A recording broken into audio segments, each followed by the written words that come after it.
Cantos selalu baikku Manas kau baisang dosi Manas kau baisang dosi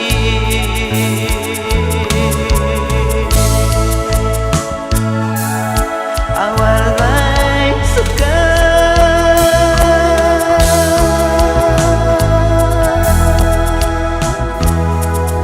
Cantos selalu baikku Manas kau baisang dosi Manas kau baisang dosi Manas kau baisang dosi Manas kau baisang dosi Manas kau baisang dosi Manas kau baisang dosi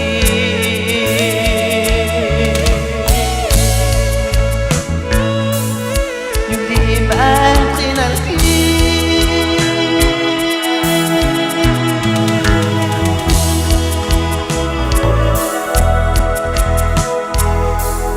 Tum hampa saya hilal gaiti Manas kau baisang Cantos Manas kau baisang Cantos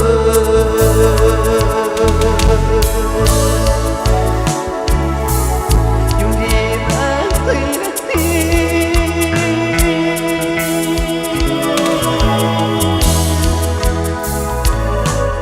Tum hampa saya hilal gaiti Manas kau baisang Cantos Manas kau baisang Cantos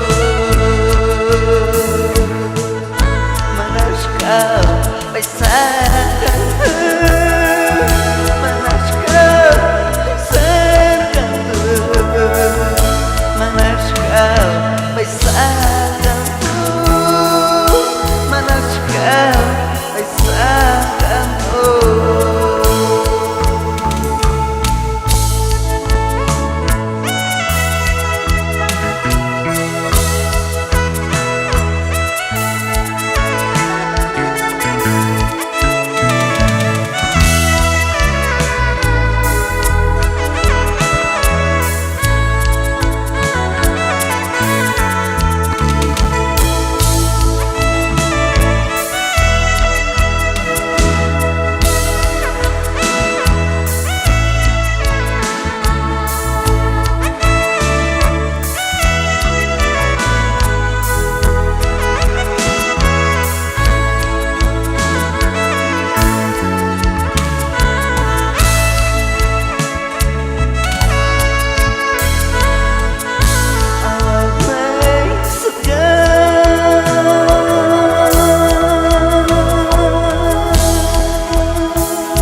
Cantos selalu baikku Manas kau baisang dosi Manas kau baisang dosi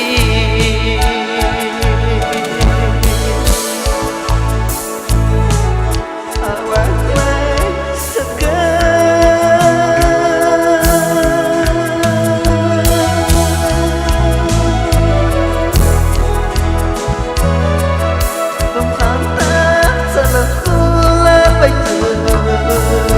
Manas kau baisang dosi Manas kau baisang dosi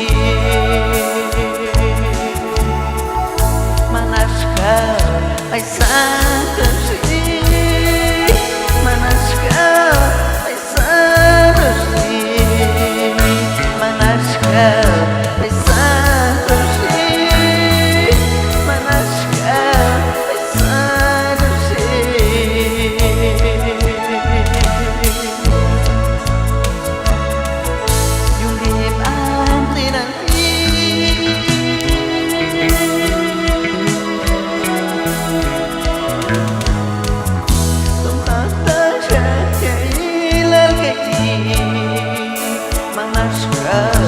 phải xa càng tu mà nas cao phải xa càng tu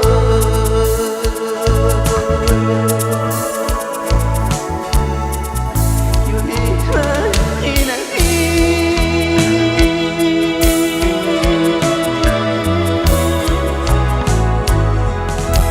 không ta sang khi lỡ cái đi mà nas cao phải xa càng tu mà nas cao phải xa càng tu mà nas cao phải xa càng tu mà nas cao phải xa càng tu mà nas cao phải xa càng tu Manas kau ay sakang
어떤 듯이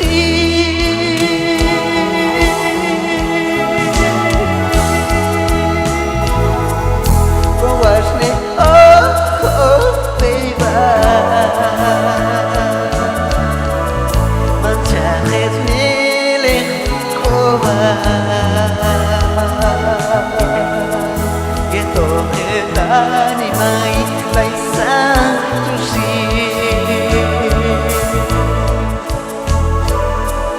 يطلع selalu pulang menjaga Amar janji diketahui tanpa bafino kamu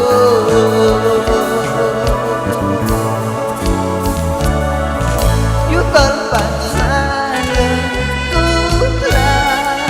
Ya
coba misi Yesus Amar janji diketahui tanpa bafino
vivimos para Dios, en la vida y en la muerte somos de Dios. Si vivimos, vivimos para Dios. Si morimos, morimos para Dios. En la vida y en la muerte somos de Dios.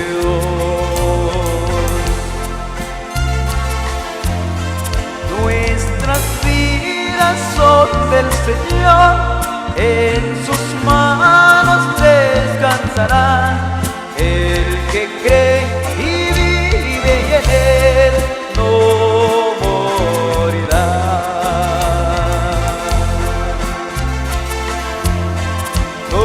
Con Cristo viviré, con Cristo moriré, llevando en el cuerpo la muerte del Señor, llevando en el alma la vida del Señor.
bay con nó tung anh xa lula aku anh khi đã lên thì có bằng gì nào aku anh khi đã lên thì có bằng gì nào aku anh khi đã lên thì có bằng gì nào.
paisajosi Manascal paisajosi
Hashem tehual kulios Ikeh bayamam kalbaya chut Aton chio oche cham kodiosa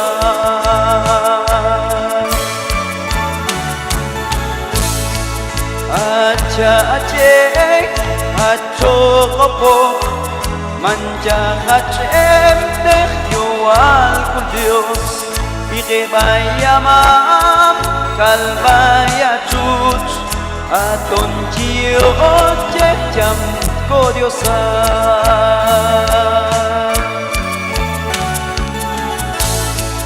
Zepchi kunde kakam shakoma Chion kanganin niman kusilal Ay kanyechele liula koma Kashkam shatet wat ko wat neni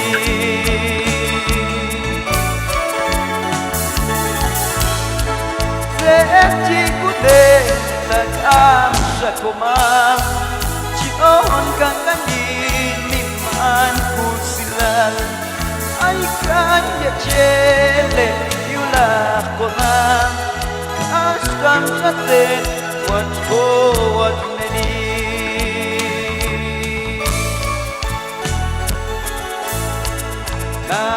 Naehdina makan kawin Tolo kachok ichawin akin Kalsugelon terkin oninang Tawat yet am chikeke bayan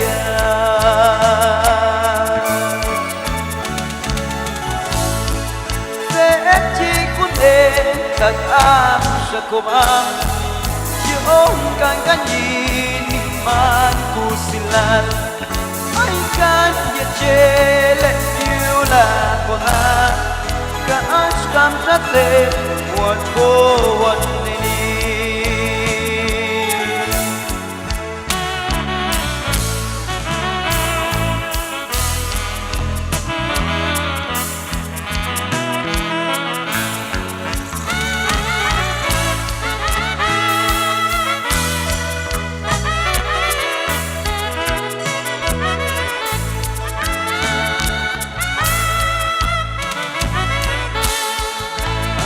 Jajek ajokopo Manjangan emnet yoal kulios Iribayamam kalbaya chuch Aton chio checham kodiosan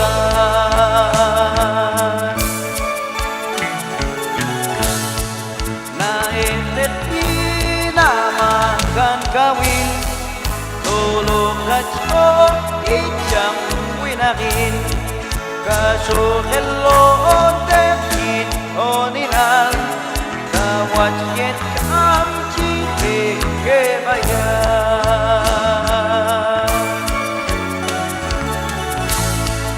Lechi kute kakam syakoma John kang kanyin miman kusilal Ay kanya chele yula kona Ashkam shatet wat ko wat nini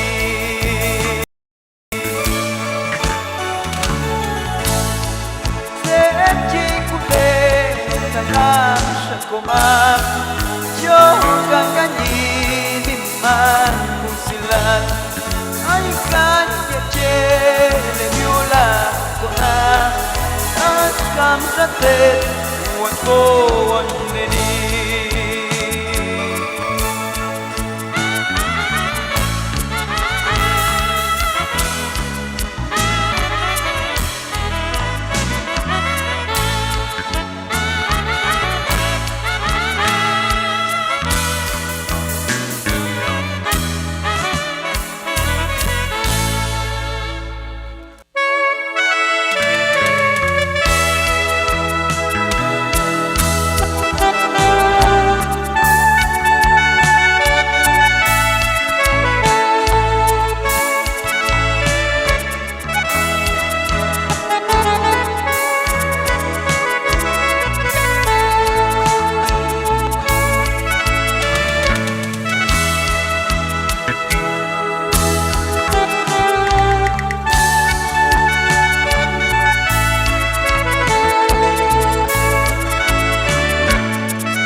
masyalon tiang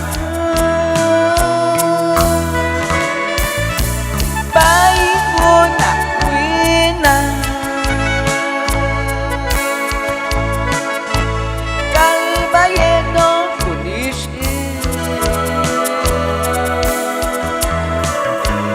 yunong paili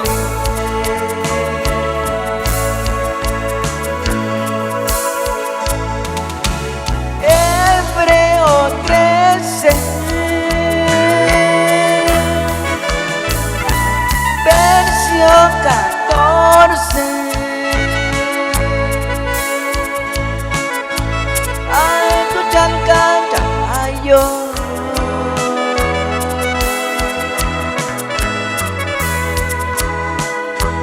bayun tradu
masyalon dia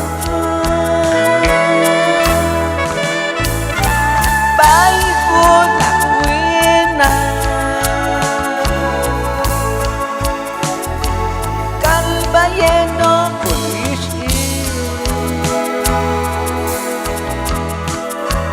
yuno pamile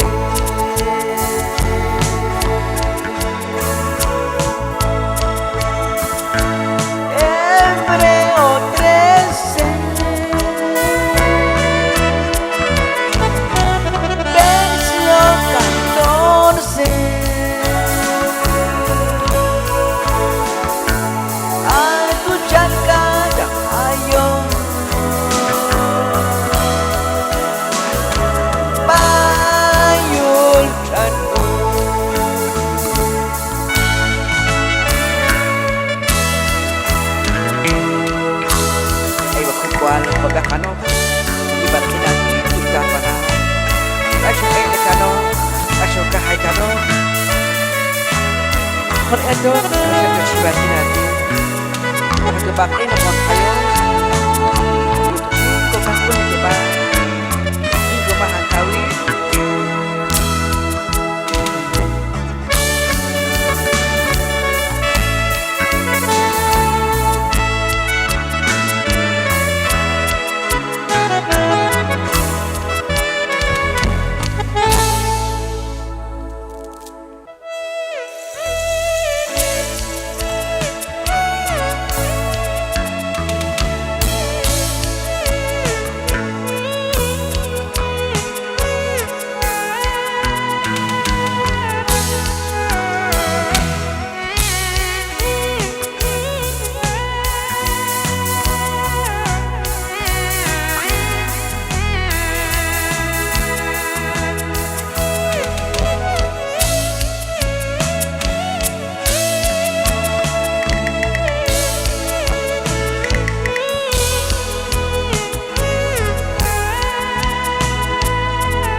những cơn lầy cuốn cuồng khó cảm ơn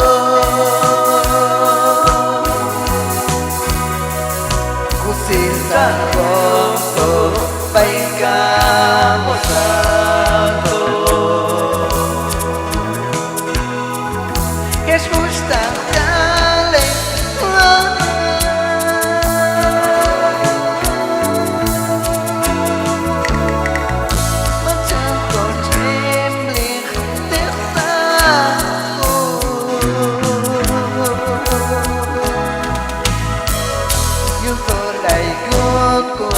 con anh tỏ yêu cả cha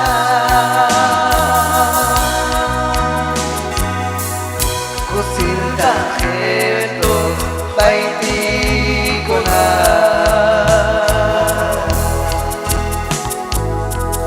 yêu tôi lại con anh tỏ yêu cả cha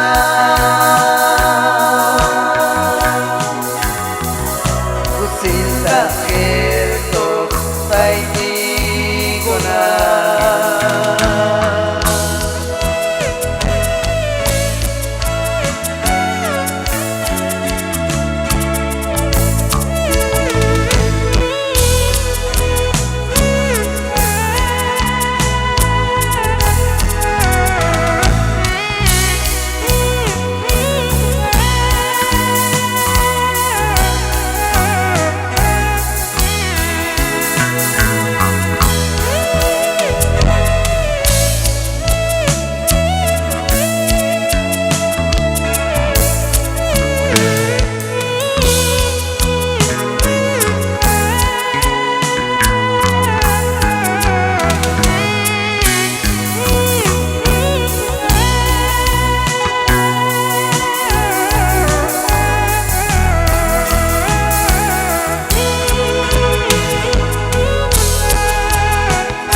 día verla iré, aquella virgen pura, y toda mi ventura en ella sembraré. Al cielo, sí, un día verla iré. Al cielo, sí, un día verla iré. Un día verla iré, aquella virgen bella, y yendo en pos de ella, mi amor le cantaré. Al cielo, sí, un día verla iré. Al cielo, sí, un día verla iré.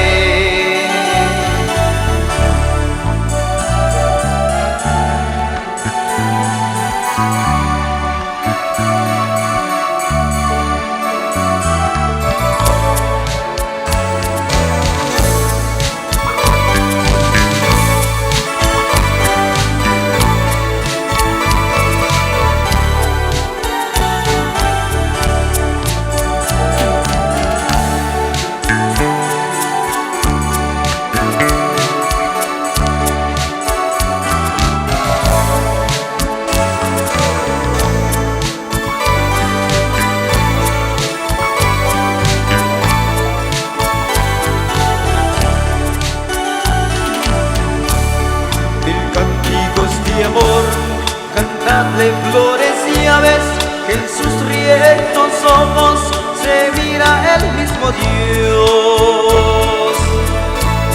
Al cielo, sí, un día verla iré. Al cielo, sí, un día verla iré. Más fulgida que el sol, más blanca que los lirios, así es mi esposa reina, así es mi dulce amor. Al cielo, sí, un día verla iré. Al cielo, sí, un día verla iré. Cantos de alegre son, cantar quiero a mi madre. Óyelos, virgen pura, óyenlos con amor. Al cielo, sí, un día verla iré. Al cielo, sí, un día verla iré.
kita ni mai masalil anima cium yuto lam shabatin okhili yuto libat finati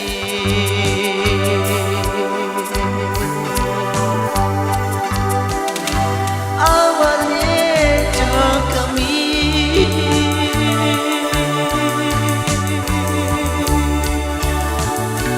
oh con kawan kuneli Antonio es musa ko kampul de kwal koba Antonio es wana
lain makwal wabe Yuki vital cosetta peccato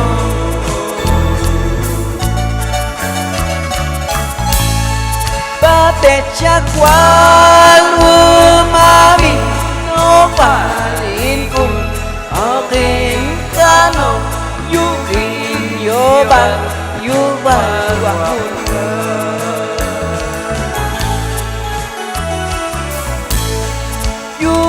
Nalas komam Dios masyalain makwal wabe yukin vital kusenda kano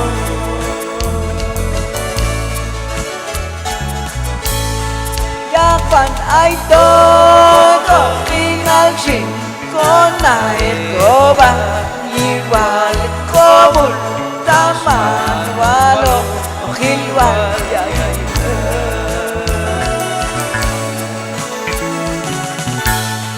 Yunin nalas komam Dios masyalain makwaluabe yukin vital kusenta kano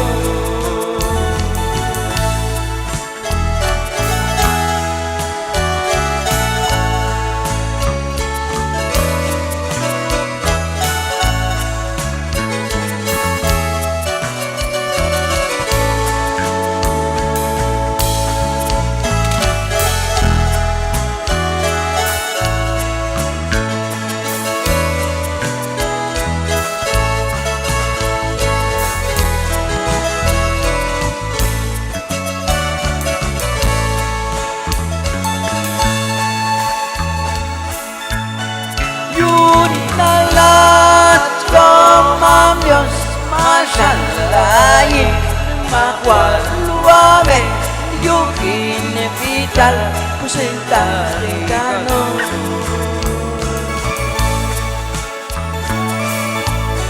Matecha kwal umabin no pain kun akin kano yukin yobal yobal wakuna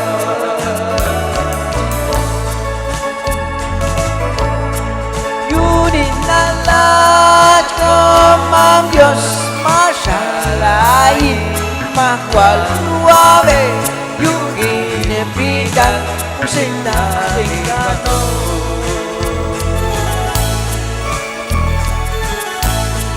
Yapan ay todo inalsin konay oba iwal komul damsan walo Okilwal yaina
awal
xa Cantos, manaskan ay sa Cantos.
Kau pantas selalu lalaiku Manaskah ay salusi Manaskah ay salusi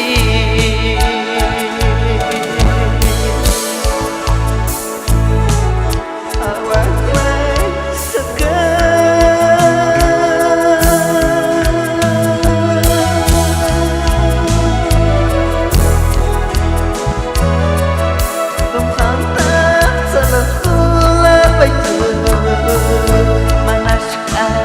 may salusi Manaskah ay salusi Manaskah ay salusi Manaskah ay salusi Manaskah ay salusi Manaskah ay salusi Manaskah ay salusi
Manaskah ay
にレイプした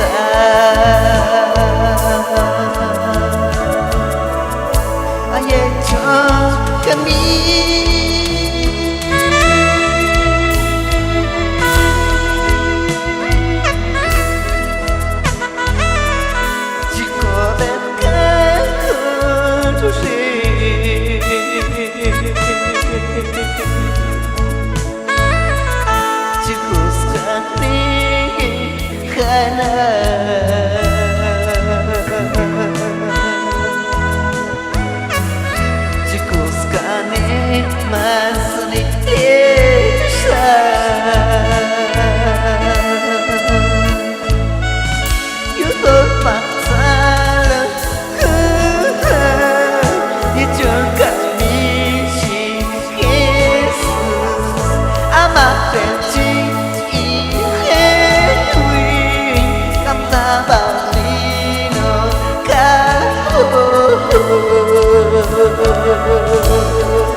어떤 듯이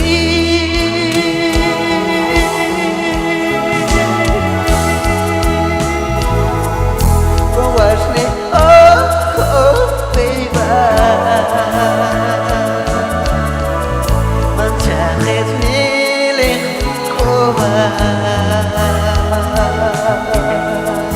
Ito kita ni may laisang tusi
Juan Kumasani.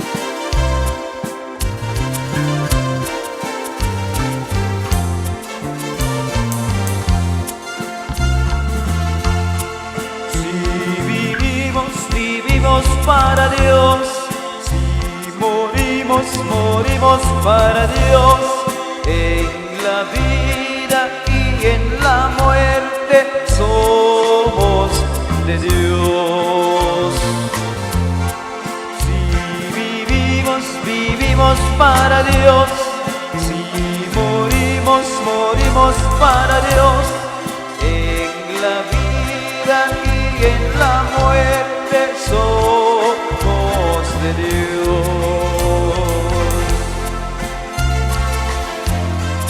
Nuestras vidas son del Señor, en sus manos descansará. El que cree y vive y en él no morirá.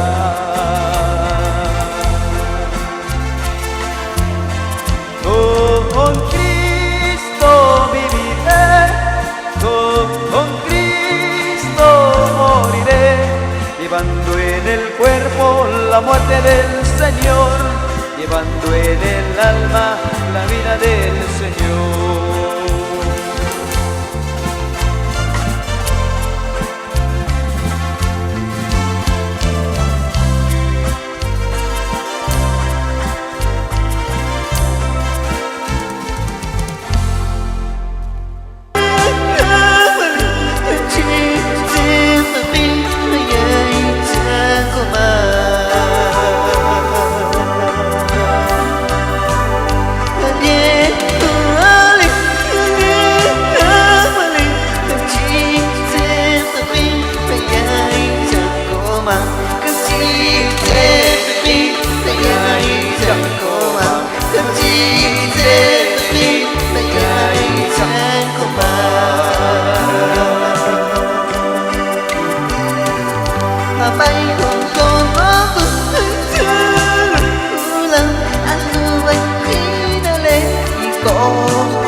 Bay con nó tung hay xa lần tu anh khi nào lên thì có bằng vì nào tu anh khi nào lên thì có bằng vì nào tu anh khi nào lên thì có bằng vì nào.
Manas kau bersatu sih, manas kau bersatu sih.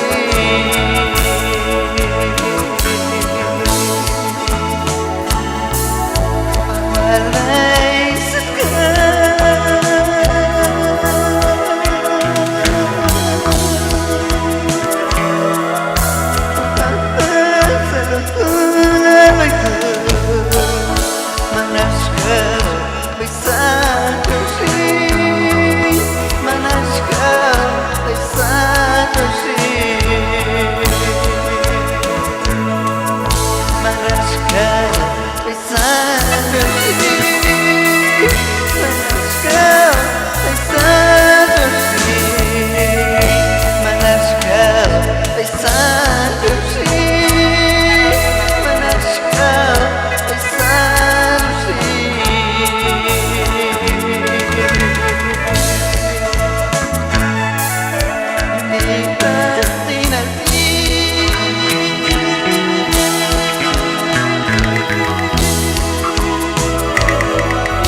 Manaskan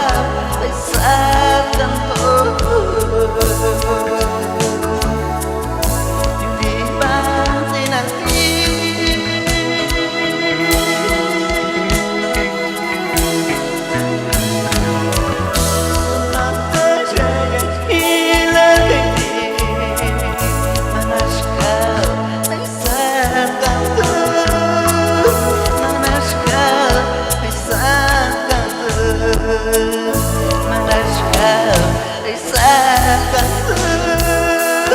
Manaskan Isahkan Manaskan Isahkan Manaskan Isahkan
Coro menjahat emtek yual kulios Ikeh bayamam kalbaya tut Aton cio jam kodiosan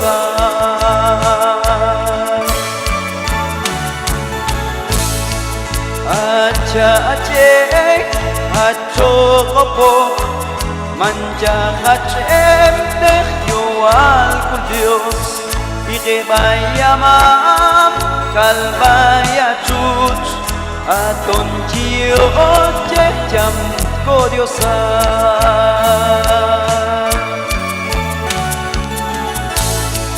Sepci kunhe kagam syakomam Cion kaganyin liman kusilal Ay kajele liula koma Ashkam jatet wat ko wat nedi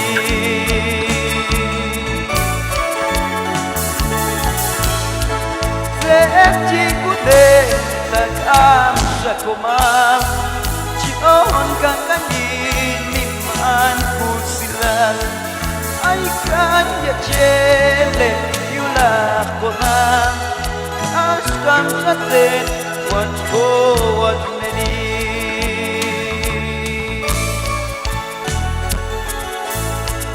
Naehdati makan kawin Tologat o ichawin akin Kasurelon terkin oninang Tawat yet am chikeke bayan Sepci kunde tagam syakomam Cion kaganyin liman kusilal Ay kanya cele diula kona Kaashkam jate wat ko wat nini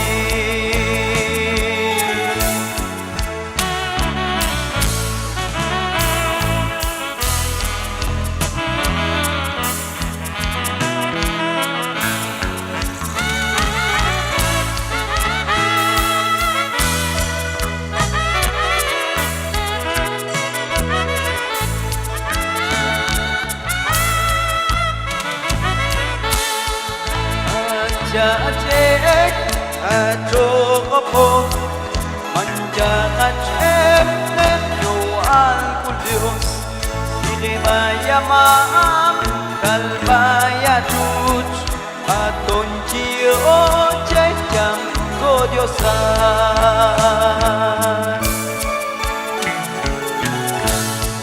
Naehdati makan kawin Tologat o icham winakin Kasurelon terkin oninang Kawat yet kam chite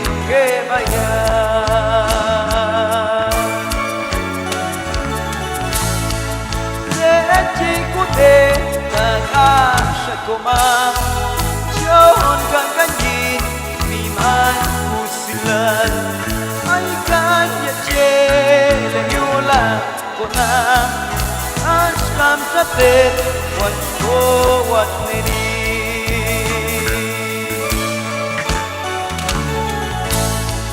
Sechi kute takam shakoma John kan kanyin miman Kusilal Ay kanya chele yula kona Ashkam chatet wat ko wat neri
Ai không qua lòng can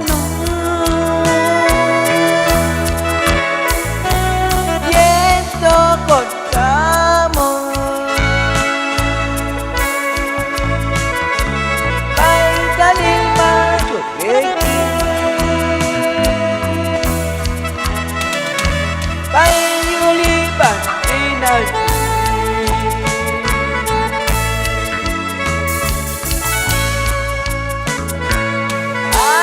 Masya lonjong Baik guna wina Kalbayeno kunis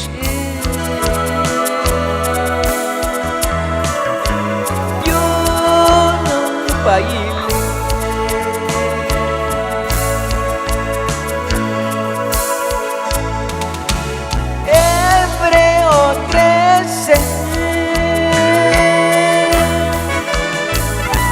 Versión 14 Ai tu chẳng can chẳng ai vô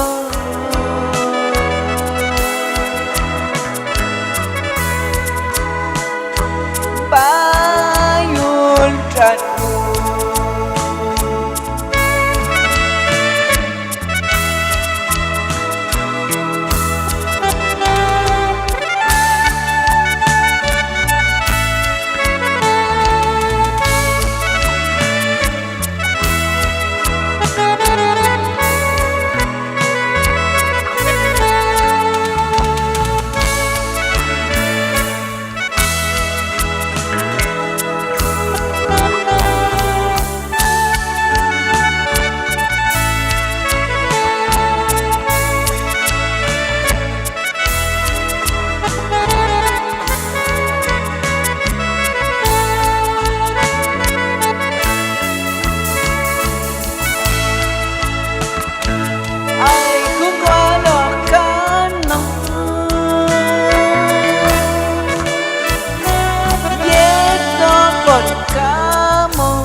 qanjobal pagkakano iba't kinati tukang wana kasyo kano kasyo kahay kano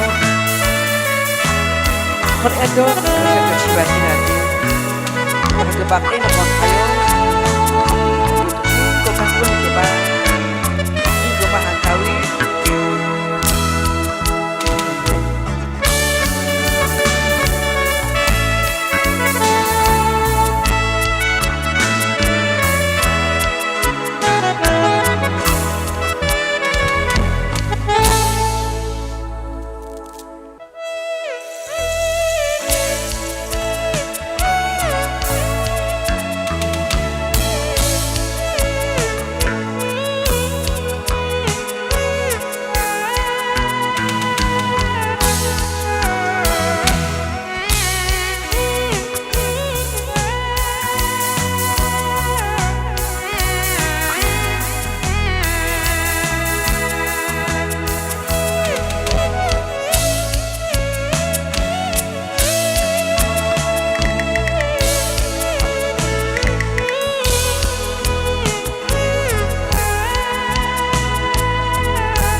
gusta calentar.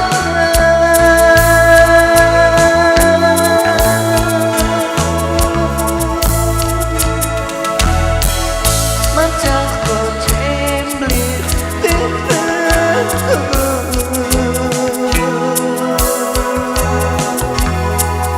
Yukolai kuat ohon kamu Kusinta kotos baik kamu satu Es gusta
patria mía, y ahí veré a María, o si yo la veré. Al cielo sí, un día verla iré. Al cielo sí, un día verla iré. Un día verla iré, aquella virgen pura, y toda mi ventura en ella cifraré. Al cielo sí, un día verla iré. Al cielo sí, un día verla iré. Un día verla iré, aquella virgen bella, y yendo en pos de ella, mi amor le cantaré. Al cielo sí, un día verla iré. Al cielo sí, un día verla iré.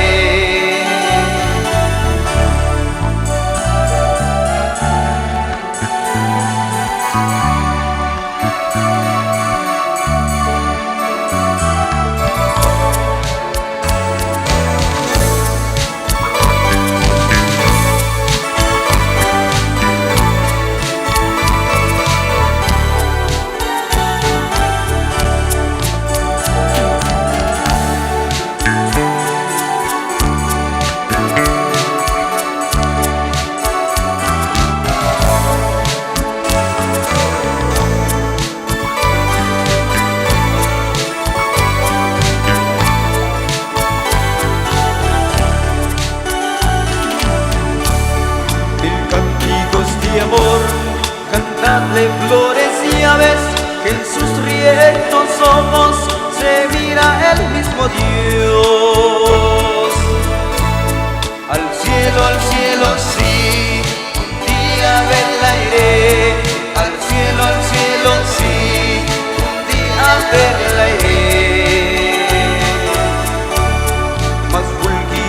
que el sol, más blanca que los lirios. Así es mi esposa reina, así es mi dulce amor. Al cielo sí, un día verla iré. Al cielo sí, un día verla iré. Cantos de alegre son, cantar quiero a mi madre. Óyenlos, Virgen pura, óyenlos con amor. Al cielo sí, un día verla iré. Al cielo sí, un día verla iré.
lain makuwabe niuhi pitang kusita kikano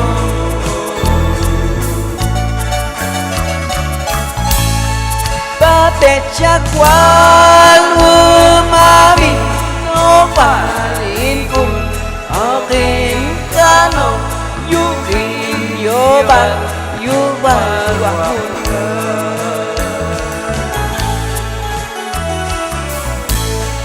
Yunin nalas ko mam Diyos masyalayin makwal wabe yukin vital kusendano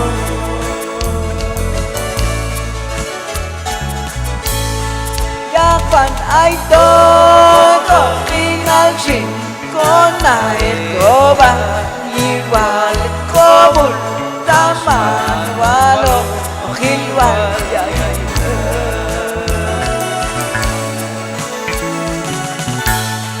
Yunin nalas ko mam Diyos masyalayin makwal wabe yukin vital kusendano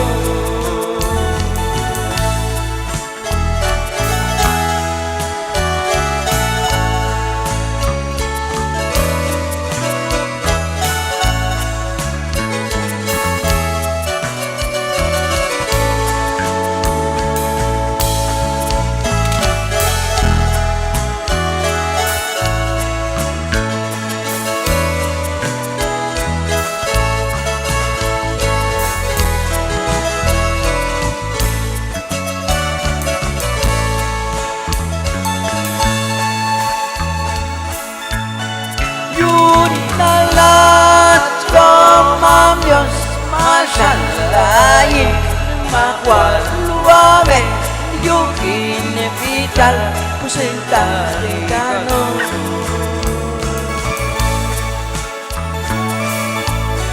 matecha kwal umabin no parin kun akin kano yukin yobal yubal wakun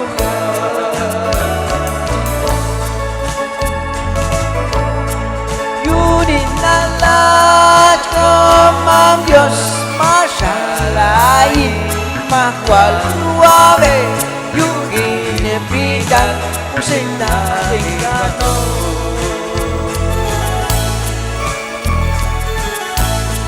Yapan ay to